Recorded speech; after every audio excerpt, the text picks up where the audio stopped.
நண்பர்களே, தென்றல் தன்னோட சொந்த கொலுசை விற்று இப்படி ஒரு முடிவை எடுப்பாள் என்று நீங்கள் கொஞ்சம் கூட எதிர்பார்த்திருக்க மாட்டீர்கள். தென்றலும் வருணும் சேர்ந்திருக்கும் இந்த குடும்பத்தில் அடுத்து என்ன பெரிய பூகம்பம் வெடிக்கப் போகிறது என்று தெரியுமா? கதை ஆரம்பத்தில் ஒரு அடகு கடையில் தென்றல் தனது வெள்ளி கொலுசை கொடுக்கிறாள். அதை வாங்கிய கடைக்காரர், இது ரொம்ப பழைய டிசைன், அழுக்காக இருக்கிறது என்று சொல்லி வெறும் 4000 ரூபாய் மட்டும் தருகிறார். பணத்தை வாங்கிக்கொண்டு மனவேதனையோடு தென்றல் அங்கிருந்து கிளம்புகிறாள். குடும்பத்தின் எதிர்ப்பையும் மீறி தென்றல் இப்படி ஒரு காரியத்தை செய்வாள் என்று வருண் கூட நினைத்து பார்த்திருக்க மாட்டான்.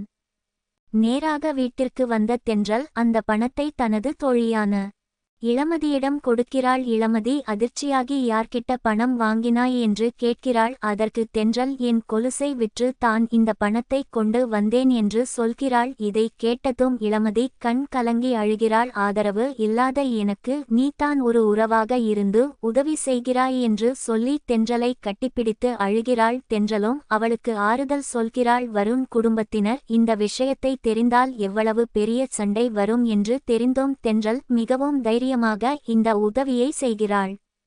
அதன் பிறகு தென்றலும் இளமதியும் மார்க்கெட்டிற்கு சென்று மொத்தமாக அரிசி, உளுந்து, வெந்தயம் போன்ற பொருட்களை வாங்குகிறார்கள். கடையில் பேரம் பேசி வியாபாரத்திற்கு தேவையான அனைத்தையும் வாங்கிக்கொண்டு நேராக வீட்டுக்கு வருகிறார்கள். வீட்டில் ஒரு பெரிய கிரைண்டர் பெட்டியோடு தென்றலும் இளமதியும் நுழைவதை பார்த்த குடும்பத்தின் பெரியவர் அத்தை மிகவும் கோபமாக அவர்களை திட்டுகிறார். என்ன பிசினஸ் பண்ண போகிறீர்கள் என்று கிண்டலாக கேட்கிறார். தென்றல் மிகவும் பொறுமையாக இதை எதிர்கொள்கிறாள். இளமதி அந்த கிரைண்டருக்கு மாலை போட்டு சந்தனம் குங்குமம் வைத்து கற்பூரம் காட்டி பூஜை செய்கிறாள். அப்போது அங்கு வரும் அந்த திமிரான அத்தை, உங்கள் கம்பெனி பெயர் என்ன என்று நக்கலாக கேட்கிறார். அதற்கு இளமதி கலா மாவு கம்பெனி என்று சொல்கிறாள். இதை கேட்டதும் அந்த அத்தை சத்தமாக சிரித்து, இந்த பிசினஸ் சீக்கிரமே மூடுவிழா காணும், உனக்கு ஆராத்தி எடுக்கணுமா என்று சாபமிடுகிறார். தென்றல் இதை கேட்டு மனதிற்குள் மிகவும் வேதனைப்படுகிறாள்.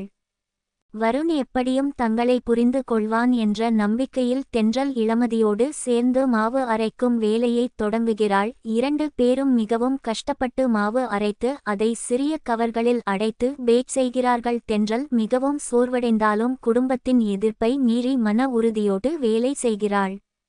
பிறகு இளமதி அந்த மாவு பாக்கெட்டுகளை எடுத்துக்கொண்டு ஒவ்வொரு கடையாக விற்கச் செல்கிறாள். ஆனால் அங்கு தான் அவளுக்கு ஒரு பெரிய ஏமாற்றம் காத்திருக்கிறது. கடைக்காரர்கள், இது புது கம்பெனி, மக்கள் வாங்க மாட்டார்கள், கெட்டுப்போனால் எங்களுக்கு தான் பிரச்சனை என்று சொல்லி மாவை வாங்க மறுக்கிறார்கள். இளமதி எவ்வளவோ கெஞ்சி கேட்டும் யாரும் அவளுக்கு உதவி செய்யவில்லை.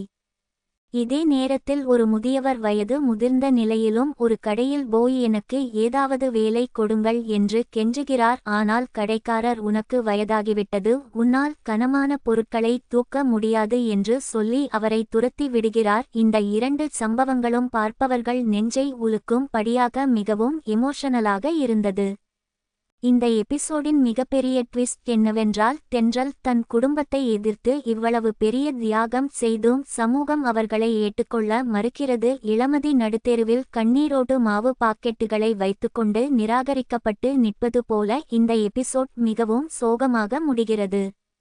நாளைய எபிசோடில் என்ன நடக்கும் என்று பார்த்தால், தென்றல் கொலுசை விற்ற விஷயம் வருணுக்கு தெரிந்து குடும்பத்தில் மிகப்பெரிய சண்டை வெடிக்க வாய்ப்பு இருக்கிறது. இளமதியின் மாவு வியாபாரத்திற்கு எதிர்பாராத வகையில் வருண் மூலம் ஒரு பெரிய ஆர்டர் கிடைக்கலாம். அதே சமயம் குடும்ப பெரியவர்கள் தென்றலை வீட்டை விட்டு துரத்த ஒரு புது சதி திட்டம் தீட்டலாம். நாளை என்ன நடக்கும் என்று